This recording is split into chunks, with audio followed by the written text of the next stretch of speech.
You're listening to Red Pill 78. I am the corruption detector, and this is your Red Pill News for Wednesday, March 6th. Most of us are fascinated by history. We want to know about our families, where they came from, who they were, and what they did. America's history is made up of families like ours and what they achieved. At the turn of the century, it was icons like Doc Holliday, Pat Garrett, and Billy the Kid that caught the public's imagination. Back then, cards and credit didn't exist. Everything was cash. In those days, this was the way we paid for everything. For over 25 years, this coin was the $10 bill of its day. Everyone had them in their purses, wallets, or pockets. It was worth $1, and that dollar was made up of 90% pure silver and 10% copper. A pure silver coin would have been too soft and wore out too quickly in everyday use. Now you can choose from a carefully selected range of coins for every budget and level of interest, from beginner to seasoned expert. Go to historicsilvercoins.com and use the code REDPILL78 for a discount of $5 per coin while supplies last. First of all, we have a story from the Gateway Pundit. Democrats have blocked Fox News from hosting a presidential primary debate. Not surprised, but I am deeply dismayed. Chairman of the Democratic National Committee, Tom Perez, said in a statement on Wednesday that Fox News will not be permitted to host a presidential primary debate. Citing a story this week from The New Yorker alleging close ties between Fox News and President Trump's associates, Tom Perez barred the network from hosting the primary debate. Recent reporting at The New Yorker on the inappropriate relationship between President Trump, his administration, and Fox News has led me to conclude that the network is not in a position to host a fair and neutral debate of our candidates, Perez said. Therefore, Fox News will not serve as a media partner for the 2020 Democratic primary debates, Perez concluded in a statement first reported by the Washington Compost. Wow. Fox News host Bret Baier called Perez's decision a shame. We will continue to cover this 2020 race fairly and will continue to invite Democrats, Republicans, and independents on to talk about key issues and substance with our very large viewing audience, Baier said in a tweet on Friday. That's right, they have a fairly large viewing audience, Democrats. The DNC will hold up to 12 debates during the primaries, including 6 this year alone. According to The Hill, the first debates are scheduled for June on NBC, MSNBC, and Telemundo, and CNN will be hosting the July debates. Fox News hasn't hosted a Democrat presidential debate in several years. The Dem media complex must have full control over the narrative. Recall former interim chairwoman of the DNC, Donna Brazile, gave the debate questions in advance for a CNN town hall to her favorite candidate, Hillary Clinton, during the 2016 election cycle. So the hypocrisy that is dripping from the statement by Tom Perez, it's disgusting. You know, the fact that he is claiming that Fox News is somehow biased and too close to the president, that has never been an issue in the past, and as long as it's a bias towards a Democratic candidate, it'll certainly never be an issue.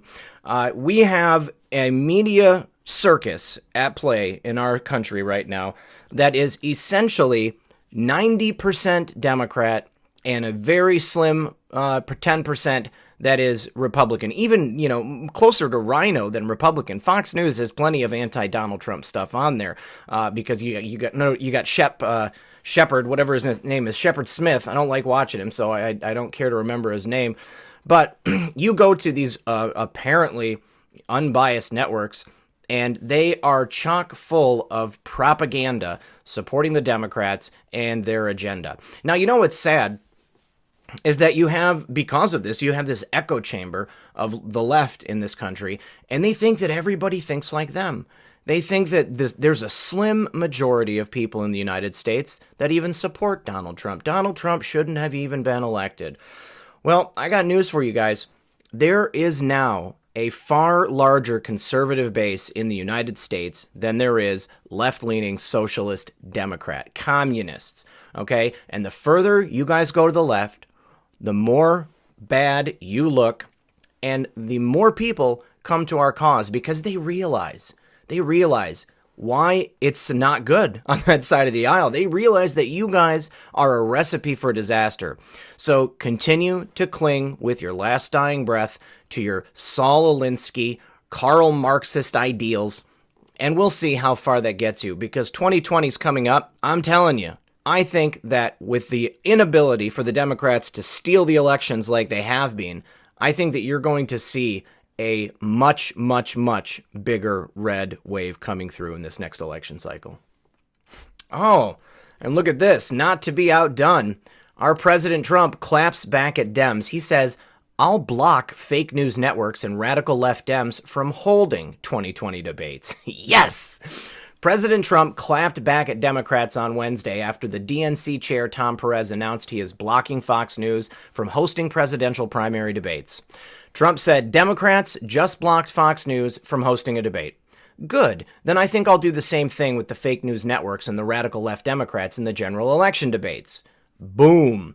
Chairman of the Democratic National Committee, Tom Perez, said in a statement on Wednesday that Fox News will not be permitted to host a presidential primary debate. Now, the rest of the article goes on to say the same things that were summarized in the article we just read. But, you know, I really believe that it is time for President Trump to do more than just throw around these idle threats. These organizations need to be regulated and they need to be policed. Okay, because they want to police us. They want to police our speech. They want to tell us how we're supposed to act and what we're supposed to say. You know what? I'm never going to tell you how you're supposed to act or what you're supposed to say. People can live their lives, all right? That's not up to me. I take care of my side of the street, and that's the only thing that I care about. Everybody else, you can go ahead and do whatever you want, all right? But just know that if you are on the wrong side of this argument, there's only one place you're going when this is over. House Intel Committee leaks to CNN. Cohen gives documents to House panel on Trump attorney alleged changes to 2017 testimony. It appears that look at his eyes, God. They got the best pictures of Adam Schiff and Michael Cohen. Michael Cohen, it looks slack-jawed all the time, and Adam Schiff just likes he is on the verge of a serial killing spree or something. It appears that serial leaker and liar House Intel Chairman Adam Schiff is once again leaking information to CNN during a closed-door testimony in an effort to attack President Trump with smears. Michael Cohen appeared before the House Intelligence Committee on Wednesday in a closed-door testimony, and CNN coincidentally received information as the hearing was taking place. Wow! While the hearing, Adam Schiff's up there taking pictures with his iPhone and texting it out there to Jim Acosta. On Wednesday, CNN reported that Michael Cohen provided the House Intelligence Committee with documents showing alleged edits to his false written statement that he delivered to the Senate Intel panel in 2017 about the Trump Organization's efforts to potentially build a Trump Tower in Moscow. Chi-Chi just showed up, you guys. He's doing really good. Hey, buddy. How you doing? CNN cited multiple sources familiar with the matter on Wednesday as they played Waterboy for House Intel Chairman Adam Schiff. Michael Cohen on Wednesday provided the House Intelligence Committee with new documents showing edits to the false written statement he delivered to Congress in 2017 about the Trump Organization's pursuit of the Trump Tower Moscow project in the 2016 campaign season, according to multiple sources familiar with the matter. The documents Cohen provided are intended to further explain his public testimony last week, in which Cohen said that President Donald Trump's then personal lawyer, Jay Sekulow, made changes to his statement to the House and Senate Intelligence Committees, and that it was reviewed ahead of time by lawyers like Abby Lowell, an attorney for Ivanka Trump, and Jared Kushner, the president's daughter and son-in-law, who are both White House advisors. It's unclear what Cohen's documents show was specifically changed in the statement. Cohen is testifying Wednesday behind closed doors at the House Intelligence Committee. There were changes made, additions, Jay Sekulow for one, Cohen said last week. There were several changes that were made, including how we were going to handle that message, which was the message, of course, being the length of time that the Trump Tower Moscow project stayed and remained alive. That's him trying to come up with new lies. Trump's personal attorney, Jay Sekulow, refuted Michael Cohen's claims last week that lawyers for the president edited Cohen's statement. Sekulow said the testimony by Michael Cohen that attorneys for the president edited or changed his statements to Congress to alter the duration of the Trump Tower Moscow negotiations is completely false. Ooh, here's an update. Daily Caller reporter Chuck Ross says, according to sources, there were no nefarious edits to the testimony. In other words, this is yet another selective leak from the House Intel panel, which yielded another botched story for CNN. It is unclear what edits were allegedly made to Cohen's testimony, but the implication of CNN's report is that Trump's lawyers potentially directed Cohen to lie to Congress. But a source familiar with Cohen's House Intel testimony tells the DCNF there was nothing nefarious in the documents Cohen provided Wednesday. Documents show nothing nefarious at all. The January date for Trump Tower was in Cohen's original draft and was not edited by lawyers, said the source, who spoke on the condition of anonymity because of the sensitivity of Cohen's testimony. Michael Cohen was sentenced to 36 years in prison. Excuse me, wishful thinking. Michael Cohen was sentenced to 36 months in prison in December for lying to Congress and other crimes related to his taxi medallion business and is scheduled to report to prison on May 6th. Top GOP lawmakers criminally referred Michael Cohen to the Justice Department twice over statements he made to the House Oversight Committee last week. Cohen was criminally referred by Reps Meadows and Jordan for failing to file a FARA from his foreign lobbying efforts and for committing perjury. In the meantime, the Democrat-controlled House Intel panel chaired by Adam Schiff will selectively leak information to CNN to harass and smear President Trump. It is way past time for Adam Schiff to be removed from the House Intel panel. Michael Cohen even said that he consulted with Adam Schiff in the committee last week before he appeared for his testimony. God. And remember, Adam Schiff, he said, "I'm not leaking, I'm exposing Donald Trump Jr.'s lies." Sorry, Adam, a leak is a leak. This is getting to be comical, even more comical. I cannot believe that Adam Schiff is still on this committee. You would think that there would be some type of process, some type of ethics process inside Congress that would allow him to be held accountable. You cannot leak from a closed-door hearing and admit it on CNN and then continue to do it. Or apparently you can. I don't know. We're living in the mirror world. Up is left, left is right, right is down. It doesn't matter anymore. Now, fake hate from a leftist. Who'da thunk? Unhinged leftist David Corn says he spotted violent Ocasio graphics in Phoenix airport bathroom. But then the airport called his bluff. Oh, this is going to be good. This week's fake hate incident. Unhinged liberal author and pundit David Corn posted a viral tweet on Tuesday that he saw violent graffiti in the men's room at the Phoenix airport on Tuesday night. "I just spotted obscene anti-AOC graffiti in a bathroom stall in the Phoenix airport. Yes, really, not going to post a photo of it." Oh, how convenient, David. Corn offered no proof for his claim, which is odd considering he is a photographer. The airport later responded. They said it was a lie. Oh, Phoenix Sky Harbor says, "Thanks for the follow-up. Our facilities team checked the restrooms in the area last night, and although they didn't find anything, those restrooms are checked and cleaned several times a day." Ha ha! Oh, that's great. Well, mogophobia. Excellent. So how many times are they going to get away with this? Fake hate crimes. All right? This delegitimizes anybody who is going to have an actual crime committed against them like this. Because as far as I'm concerned, every time I hear about this in the media from a liberal, I immediately think that it's fake. I immediately think that they either created it themselves or they just made it up. And I didn't even get into the letter that a certain congressman received because I want people to see this video. Now, there is a certain congresswoman from the state of Minnesota who recently posted a picture of a supposed death threat. Well, a friend of mine, Slugabunny, on Twitter, she brought some attention to some details that I hadn't even known about. It was another YouTube channel, and they had found some paperwork that she had filled out, and you can tell when you compare the handwriting to the note and against this paperwork, it's clearly written by the same people. What's going to happen to her? Probably nothing. But I think that something really, really needs to happen because this is getting way out of hand. Witch hunt update. Brennan predicts Mueller report and indictments are coming this Friday. John Brennan. The witch hunt continues. Former CIA Director John Brennan predicts the crooked Mueller report is coming this week, along with indictments. Maybe it was the fact that he saw that he could purchase it online for $24.99. The deep stater went on to speculate that one or more of President Trump's family members might be indicted, and that would spell the end for the special prosecutor's office because the president would fire him. Let's see what dirty old John Brennan has to say. Are you one who's willing to, at this stage of the game, venture a guess about where Robert Mueller is in his process and how close he to filing a report? And beyond that, what you would expect from such a report? Well, I think Robert Mueller wants to be able to conclude his work and turn over the investigative threads to the Southern District of New York, the Eastern District of Virginia, and other jurisdictions as appropriate.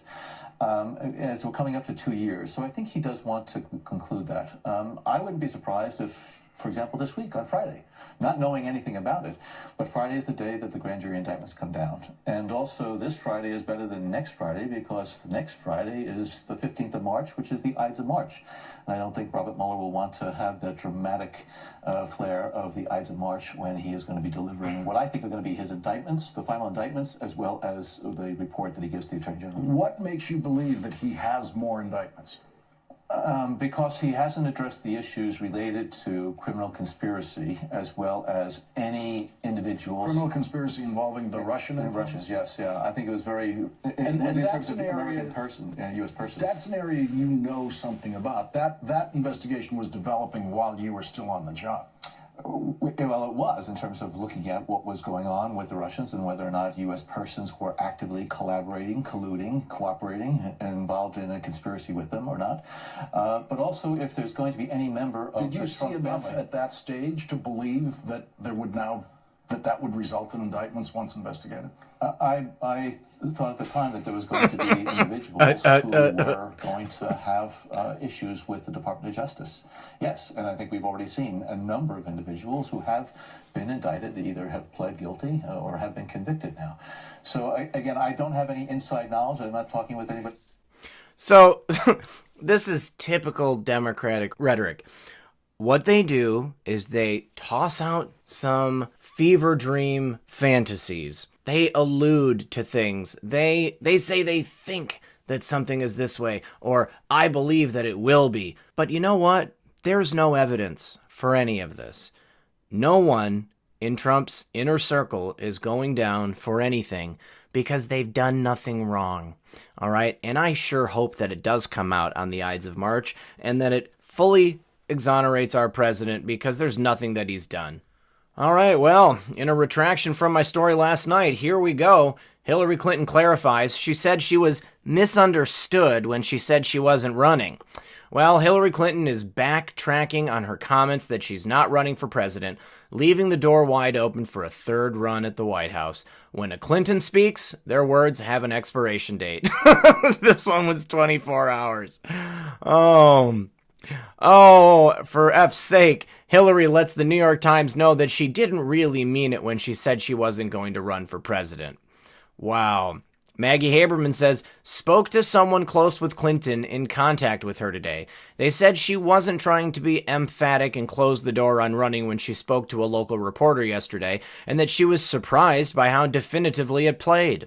The person who says she is extremely unlikely to run, but that she remains bothered that she expected to close the door on it when, say, John Kerry isn't.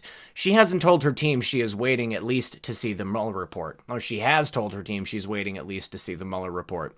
Previously, did Crooked Hillary rule out a 2020 run? Parse her words carefully. Let's take a listen. Being that you mentioned your run for the presidency, I know you said you can't envision a scenario where you run again for a third time, but can you tell me now, standing here 100%, that you've ruled it out? I'm not running, but I'm going to keep working and speaking and standing up for what I believe.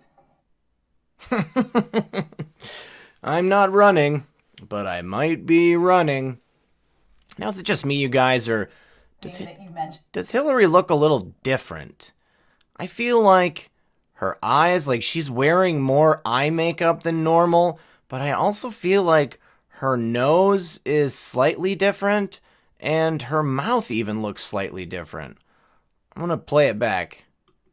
Run for the presidency. I know you said you can't envision a scenario where you run again for a third time, but can you tell me now, standing here 100%, that you've ruled it out? I'm not running, but I'm going to keep working and speaking and standing up for what I believe.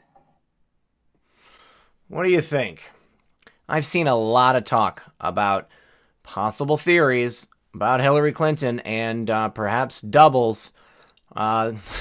Maybe something like a clone. I don't know. But I think she does look different. So I'm a little creeped out. All right, you guys, this is the last story of the night. And this is why I love President Trump. President Trump fulfills a dying man's wish with a phone call. Tells him you're a champ. President Trump fulfilled a dying Connecticut man's wish with a phone call Tuesday. Jay Barrett, 44, of West Haven, who is a huge Trump supporter, has been in hospice with a terminal illness, and his older sister jumped through hoops to arrange the surprise phone call with President Trump. All right, Jay, you look handsome to me. I just saw a picture of you, Trump said, sounding like he's talking to a longtime buddy. You're giving me kind honors. I look like SHIT, Jay Barrett said to President Trump. Trump laughed and asked, "How are you doing? How's it going, Jay?" Barrett answered, "It's going. You know what I mean? You're a champ. You're fighting it, right?" Trump said. "That's what the Irish do, right?" Jay said, to which Trump agreed, saying, "Yeah, that's what the Irish do. You better believe it." All right, we're going to have to watch it.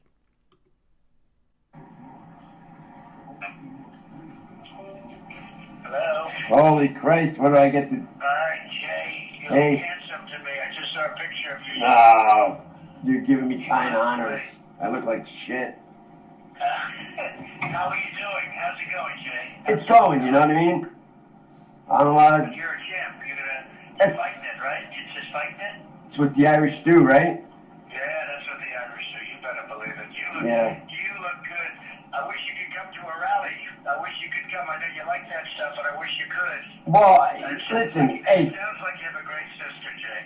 well, you know, like civil, we have civil and rivalries, fights, you know, whatever it is. Right?